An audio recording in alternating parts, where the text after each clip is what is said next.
You are here to enable the divine purpose of the universe to unfold. That is how important you are. And today's section is called Relationships as Spiritual Practice. My name's Jessie Burgardt. Let's get into it. Relationships as spiritual practice. As the egoic mode of consciousness and all the social, political, and economic structures that created enter the final stage of collapse, the relationships between men and women reflect the deep state of crisis in which humanity now finds itself. As humans have become increasingly identified with their mind, most relationships are not rooted in being, and so turn into a source of pain and become dominated by problems and conflict. Millions are now living alone or as single parents, unable to establish an intimate relationship or unwilling to repeat the insane drama of past relationships. Others go from one relationship to another, from one pleasure and pain cycle to another, in a dysfunctional relationship in which negativity prevails, for the sake of the children or security, through force of habit, fear of being alone, or some other mutually beneficial arrangement, or even though the unconscious addiction or even through the unconscious addiction to the excitement of emotional drama and pain. However, every crisis represents not only danger, but also opportunity. If relationships energize and magnify egoic mind patterns and activate the pain body, as they do at this time, why not accept this fact rather than try to escape from it? Why not cooperate with it instead of avoiding relationships or continuing to pursue the phantom of an ideal partner as an answer to your problems or a means of feeling fulfilled? The opportunity that is concealed within every crisis does not manifest until all the facts of any given situation are acknowledged and fully accepted. As long as you deny them, as long as you try to escape from them or wish that things were different, the window of opportunity does not open up, and you remain trapped inside that situation, which will remain the same or deteriorate further. With the acknowledgement and acceptance of the facts, also comes a degree of freedom from them. For example, when you know there is disharmony and you hold that knowing, through your knowing, a new factor has come in, and disharmony cannot remain unchanged. When you know you're not at peace, your knowing creates a still space that surrounds your non peace in a loving and tender embrace, and then transmutes your non peace into peace. As far as inner transformation is concerned, there is nothing you can do about it. You cannot transform yourself, and you certainly cannot transform your partner or anybody else. All you can do is create a space for transformation to happen, for grace and love to enter. So, whenever your relationship is not working, whenever it brings out the madness in you and in your partner, be glad. What was unconscious is being brought up to the light. It is an opportunity for salvation. Every moment, hold the knowing of that moment, particularly of your inner state. If there is anger, know that there is anger. If there is jealousy, defensiveness, the urge to argue, the need to be right, an inner child demanding love and attention, or emotional pain of any kind, whatever it is, know the reality of that moment and hold the knowing. The relationship then becomes your sadhana, your spiritual practice. If you observe unconscious behavior in your partner, hold it in the loving embrace of your knowing so that you won't react. Unconsciousness and knowing cannot coexist for long, even if the knowing is only in the other person and not in the one who is acting out the unconsciousness. The energy form that lies between hostility and attack finds the presence of love absolutely intolerable. If you react at all to your partner's unconsciousness, you become unconscious yourself. But if you then remember to know your reaction, nothing is lost. Humanity is under great pressure to evolve because it's our only chance of survival as a race. This will affect every aspect of your life and close relationships in particular. Never before have relationships been as problematic and conflict ridden as they are now. As you may have noticed, they are not here to make you happy or fulfilled. If you continue to pursue the goal of salvation through a relationship, you will be disillusioned again and again. But if you accept that the relationship is here to make you conscious instead of happy, then the relationship will offer you salvation, and you will be aligning yourself with the higher consciousness that wants to be born into this world. For those who hold on to the old patterns, there will be increasing pain, violence, confusion, and madness.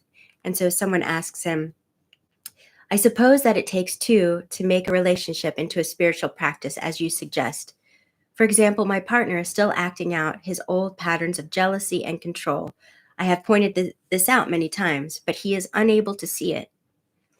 And he responds, how many people does it take to make your life into a spiritual practice? Never mind if your partner will not cooperate. Sanity, consciousness can only come into this world through you. You do not need to wait for the world to become sane or for somebody else to become conscious before you can be enlightened. You may wait forever. Do not accuse each other of being unconscious. The moment you start to argue, you have identified with a mental position and are now defending not only that position, but also your sense of self. The ego is in charge. You have become unconscious at times. It may be appropriate to point out certain aspects of your partner's behavior. If you are very alert, very present, you can do so without ego involvement, without blaming, accusing, or making the other wrong. When your partner behaves unconsciously, relinquish all judgment. Judgment is either to confuse someone's unconscious behavior with who they are or to project your own unconsciousness onto another person and mistake that for who they are. To relinquish judgment does not mean that you do not recognize dysfunction and unconsciousness when you see it. It means being the knowing rather than being the reaction and the judge. You will then either be totally free of reaction or you may react and still be knowing, the space in which the reaction is watched and allowed to be. Instead of fighting the darkness, you bring in the light. Instead of reacting to delusion, you see the delusion, yet at the same time look through it. Being the knowing creates a clear space of loving presence that allows all things and all people to be as they are. No greater catalyst for transformation exists. If you practice this, your partner cannot stay with you and remain unconscious. If you both agree that the relationship will be your spiritual practice, so much the better. You can then express your thoughts and feelings to each other as soon as they occur or as soon as a reaction comes up, so that you do not create a time gap in which an unexpressed or unacknowledged emotion or grievance can fester and grow. Learn to give expression to what you feel without blaming. Learn to listen to your partner in an open, non defensive way. Give your partner space for expressing himself or herself. Be present. Accusing, defending, attacking, all those patterns are designed to strengthen or protect the ego or to get its needs met, will then become redundant. Giving space to others and to yourself is vital. Love cannot flourish without it. When you have removed the two factors that are destructive to relationships, when the pain body has been transmuted and you are no longer identified with mind and mental positions, and if your partner has done the same, you will experience the bliss of the flowering relationship. Instead of mirroring to each other your pain and your unconsciousness, instead of satisfying your mutual addictive ego needs, you will reflect back to each other the love that you feel deep within, the love that comes with the realization of your oneness with all that is. This is the love that has no opposite. If your partner is still identified with the mind and the pain body while you are already free, this will represent a major challenge, not to you, but to your partner. It is not easy to live with an enlightened person, or rather, it is so easy that the ego finds it extremely threatening. Remember that the ego needs problems, conflict, and enemies to strengthen the sense of separation on which its identity depends. The unenlightened partner's mind will be deeply frustrated because its fixed positions are not resisted, which means they will become shaky and weak. There is even the danger that they may collapse altogether, resulting in loss of self. The pain body is demanding feedback and not getting it, but the need for argument, drama, and conflict is not being met. But beware, some people who are unresponsive, withdrawn, insensitive, or cut off from their feelings may think and try to convince others that they are enlightened, or at least that there is nothing wrong with them and everything wrong with their partner. Men tend to do that more than women. They may see their female partners as irrational or emotional, But if you can feel your emotions, you're not far from the radiant inner body, just underneath. If you're mainly in your head, the distance is much greater, and you need to bring consciousness into the emotional body before you can reach the inner body. If there isn't an emanation of love and joy, complete presence and openness toward all beings, then it is not enlightenment. Another indicator is how a person behaves in difficult or challenging situations or when things go wrong. If your enlightenment is egoic self-delusion, then life will soon give you a challenge that will bring out your unconsciousness in whatever form, as fear, anger, defensiveness, judgment, depression, and so on. If you are in a relationship, many of your challenges will come through your partner. For example, a woman may be challenged by an unresponsive male partner who lives almost entirely in his head.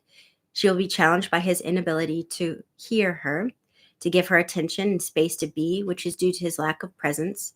The absence of love in the relationship, which is usually more keenly felt by a woman than a man, will trigger the woman's pain body, and through it, she will attack her partner, blame, criticize, make wrong, and so on. This in turn now becomes his challenge to defend himself against her pain body's attack, which he sees as totally unwarranted. He will become even more deeply entrenched in his mental positions as he justifies, defends himself, or counterattacks. Eventually, this may activate his own pain body. When both partners have thus been taken over, a level of deep unconsciousness has been reached, of emotional violence, savage attack, and counterattack. It will not subside until both pain bodies have replenished themselves and then enter the dormant stage. Until the next time. This is only one of an endless number of possible scenarios. Many volumes have been written, and many more could be written, about the ways in which unconsciousness is brought out in male female relationships. But as I said earlier, once you understand the root of the dysfunction, you do not need to explore its countless manifestations. Let's briefly look at the scenario I have just described. Every challenge that it contains is actually a disguised opportunity for salvation. At every stage of the unfolding dysfunctional process, freedom from unconsciousness is possible. For example, the woman's hostility could become a signal for the man to come out of his mind identified state, awaken into the now, become present, instead of becoming even more identified with his mind, even more unconscious. Instead of being the pain body, the woman could be the knowing that watches the emotional pain in herself, thus accessing the power of the now and initiating the transmutation of the pain. This would remove the compulsive and automatic outward projection of it. She could then express her feelings to a partner. There's no guarantee, of course, that he will listen, but it gives him a good chance to become present and certainly breaks the insane cycle of the involuntary acting out of old mind patterns. If the woman misses that opportunity, the man could watch his own mental, emotional reaction to her pain, his own defensiveness, rather than being the reaction. He could then watch his own pain body being triggered and thus bring consciousness into his emotions. In this way, a clear and still space of pure awareness would come into being. The knowing, the silent witness, the watcher. This awareness does not deny the pain and yet is beyond it. It allows the pain to be, yet transmutes it at the same time. It accepts everything and transforms everything.